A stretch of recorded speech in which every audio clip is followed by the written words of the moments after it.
Alright, so in this video, we're going to talk about how we finally tracked down a sissy bar for our FXDX. Let's check it out.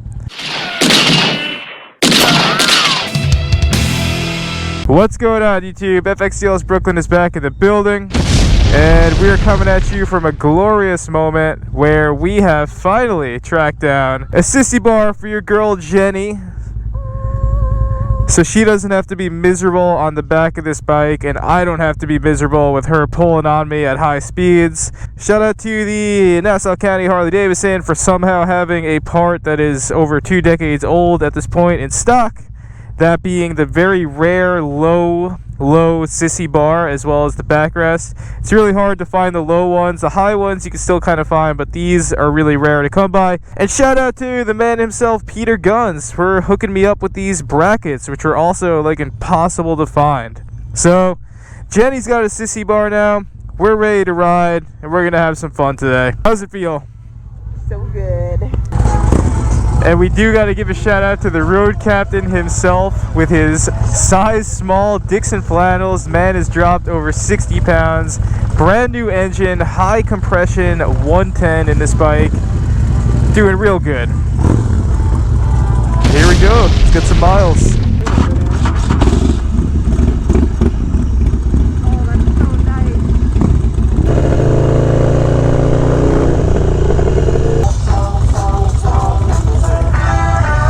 Dude, it sounds great. It sounds good. Yeah.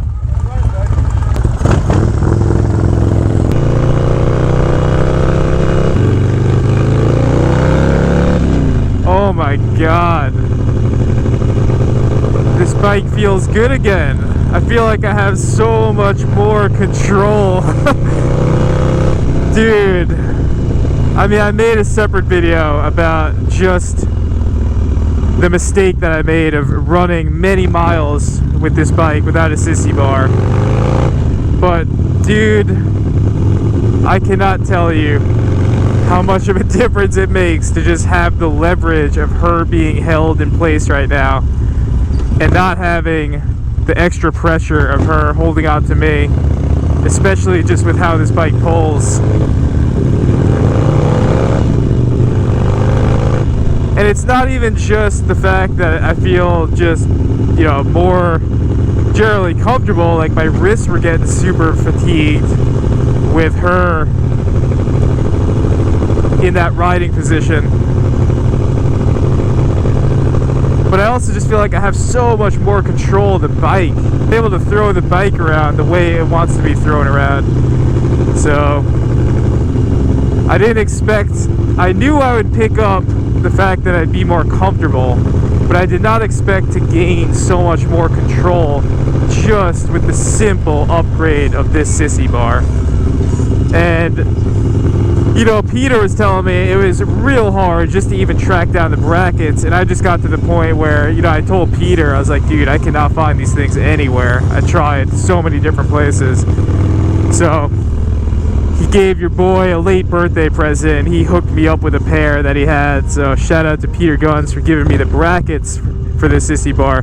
But then he was also telling me that the low version of the sissy bar is really rare and really hard to come by. So we did stop over at the Nassau County Harley-Davidson today, and I was ready to just kind of throw on anything. Whatever they had, I was just going to throw it on just to give her and myself the proper support for riding 2 up.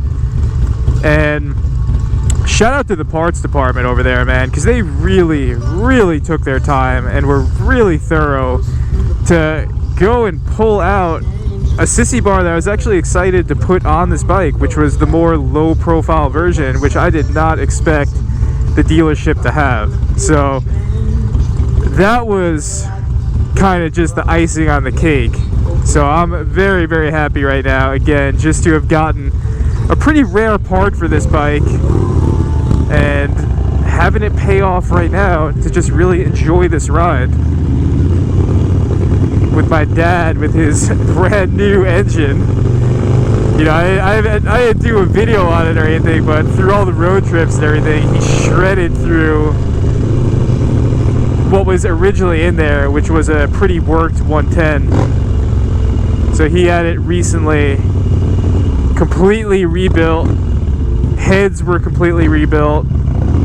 He's got it running on a high compression now, so his bike is ripping. He's happy with it. The performance upgrade I just did on this bike is a lot cheaper and a lot easier to do, which is just throwing on a sissy bar with a backrest for when you're riding 2-up. My people, if you are someone that's riding 2-up or you plan on riding 2-up, I cannot recommend making this upgrade. Does it look pretty fugly, as Vong Asphalt would say? Absolutely. It does not look good.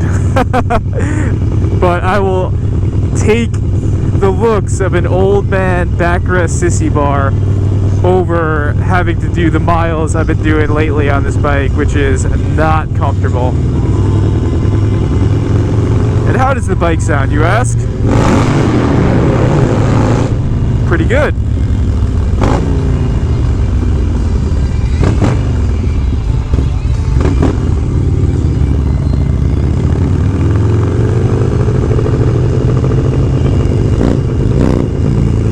Oh yeah, his engine's pulling.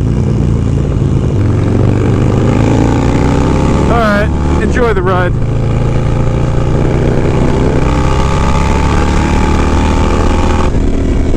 Yeah, you probably couldn't hear your girl Jenny through the Lexan unit, but she obviously is feeling a huge difference as well.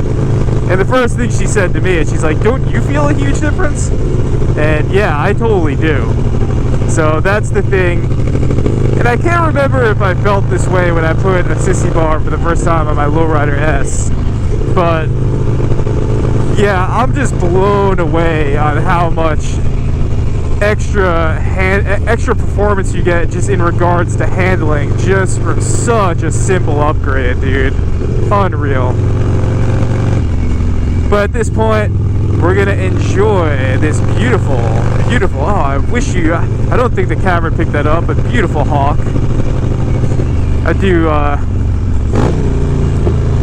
We do enjoy our birds out here in New York. Beautiful hawk just flew by.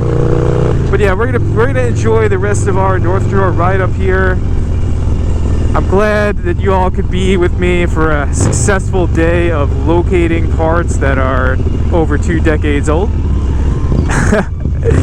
Good times as always, man, and I'm glad you could get to see the new Road Captain engine build out here.